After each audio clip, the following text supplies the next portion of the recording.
I love rocks. I actually have a whole heart-shaped box of rocks on my desk. Different rocks I've collected around the world. I think it's because they remind me that hard things can be beautiful. Our idiom, our expression today is hard times. I love rocks so much, I even buy rocks to remind me of different things. But when I travel, when I go places, when I go out in nature, I'm always finding beautiful rocks. Now, some places you're not allowed to pick up rocks, for example, national parks and state parks, but I find rocks out in my travels everywhere. And love of rocks has kind of been a tradition in my family, almost as big a tradition as the love of caramels. But caramels have nothing to do with hard things. We like soft caramels, not hard caramels. But I do love rocks. For a while, following my sudden cardiac arrest, I collect and bought and was very attracted to heart-shaped rocks. Why? Because I had a sudden cardiac arrest, which is a broken heart. So, a hard time. What is it? Where did it come from? And how can we use it in our business? And I'm going to share 11 ways today to get through a hard time, any tough time in your business. What can you do so that you don't feel like you're stuck between a rock and a hard place? We have talked about that idiom in the past because a lot of times I don't know very many business owners that would tell you, if they're being 100% honest, that they have never had hard times or challenges in building and growing, and especially in supersizing and growing their business. Now, before COVID-19, I might have suspected that a few people would tell me that, and I might believe them. However, since COVID-19, I don't think there has been any business owner that hasn't faced hard times in either a negative way or a positive way because of COVID-19. Even the businesses that are thriving because of COVID-19 had challenges and hard times along the way.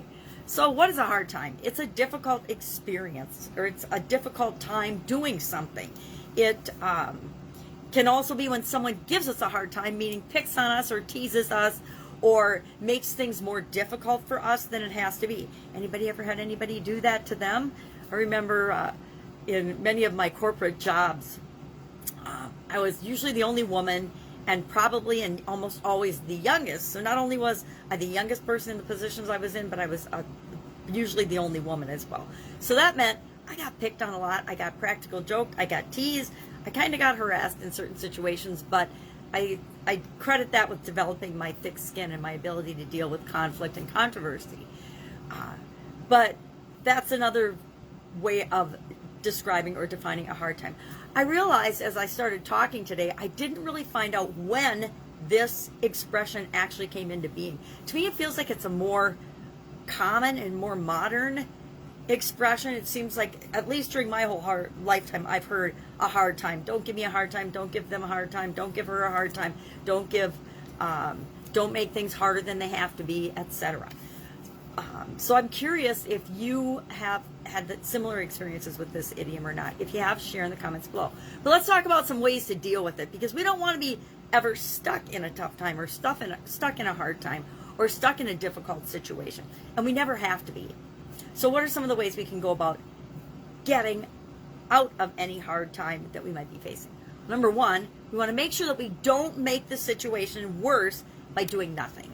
If we're having a challenge, if we're having a change, if something's coming down the pipe, whether it's regulatory, whether it's business related, whether it's profits, whether it's environmental, whether it's customers or employees or financial, whatever the challenge, don't ignore it. Make sure that you are being proactive and paying attention to it and solving the root cause of the problem, not just trying to mask the symptoms and put on Band-Aids. Number two, deal with the facts of the situation. It's really easy to get emotional and bring in a whole lot of stuff. I mean, have you ever been in an argument with your significant other and all of a sudden the conflict is over one thing, and then one or the other of you, and I've been guilty of this as well, I hate to say, brings in other things that have nothing to do with the argument, because you're really upset about a whole bunch of stuff, but there's just one thing that finally triggered it. Well, deal with the absolute facts of the situation, not the fiction. Don't bring in other things. Separate the root cause and solve that, and solve the real root cause of the hard time and the difficulty, not everything at once, one thing at a time. Number three, always cement your relationship with your current and existing customers. No matter what happens, and this is one of the biggest, most important things that people either did really, really well when COVID hit or they didn't do at all. I remember walking around my small town and seeing the same note from our state, the city and the state of Wisconsin, plastered on several businesses' doors. It just basically said, hey, we've been shut down. We'll let you know, or, we'll let you know when we are able to open and operate again. And actually, many of those businesses actually didn't make it through the pandemic. They actually went out of business for good. But other businesses got creative and got proactive and figured out, okay, our customers can't come in and see us, but how can we continue to serve the people that we've been serving in the past? And those are the ones that didn't just survive the pandemic, they've been actually thriving and growing and supersizing during the pandemic. So remember to take care of your current customers, realizing that when times change, your current customers' needs and desires and problems that they need solutions for might change, so what you offer them might have to change as well. Number 4, use any difficult time or situation to rethink your business and how you approach challenges and difficult times in and of themselves, but also, is this difficult time a signal to you that maybe you need to take your business in a different direction? Number 5, is it time to get out and chase after more business? Have you gotten comfortable and complacent and allowed competition or situations to impact you negatively, that if you'd been out chasing business, being proactive, planning and being on the cutting edge of your business or of a part of your business, you would not be facing this difficulty? Number 6, be careful when you spend who you spend your time with. Are you spending your time and energy on the right resources, the right people, the right vendors, the right customers even? That can happen as well. Sometimes when we face a difficult time, it's a good opportunity to ask ourselves, are we even serving the people that we really want and love and are here to serve? Number 7, be prepared to try something new or different. Be prepared to step out of your comfort zone and try things that maybe you've never tried before. Do things you've maybe never done before. Serve people or create products and services that you've never created before, because they're now needed and required. Number 8, invest in your business.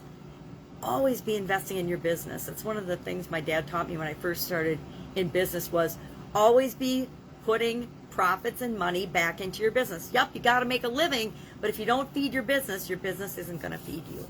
Number 9, invest in yourself. I think I've said this many, many times before.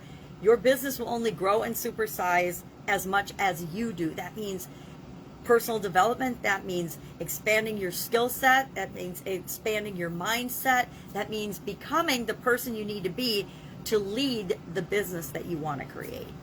Number 10, find someone to mentor you through the challenging time. If you need experts, guides, coaches, mentors, help, support, coaching, go out and get it. That's part of investing in yourself as well as investing in your business.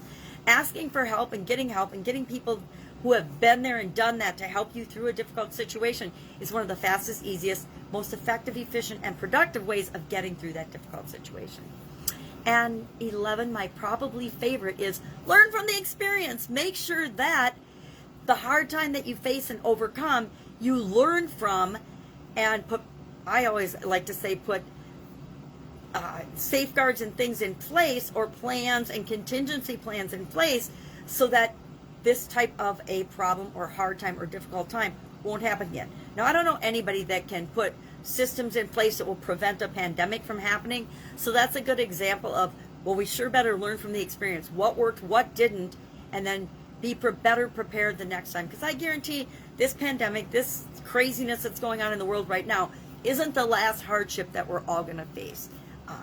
That's one of the things we learn as business owners, is that challenges and setbacks and obstacles and problems are just part of creating the business that we want, creating the life we want, creating the world we want.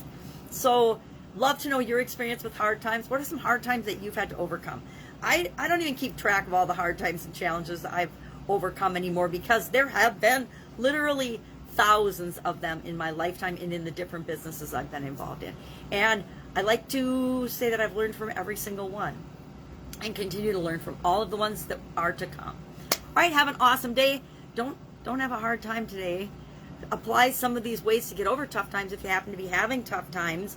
And remember, you can do any one of these. If you are having tough times, reach out to somebody and ask for help. If you don't have anybody to ask me, and I will get you in touch with the person that you need that can help you no matter what type challenge you're facing, no matter what type business you're in, either offline or online. Have an awesome day. I will be with you tomorrow with another time-related idiom for the month of October. Go out and make it an awesome day. Bye.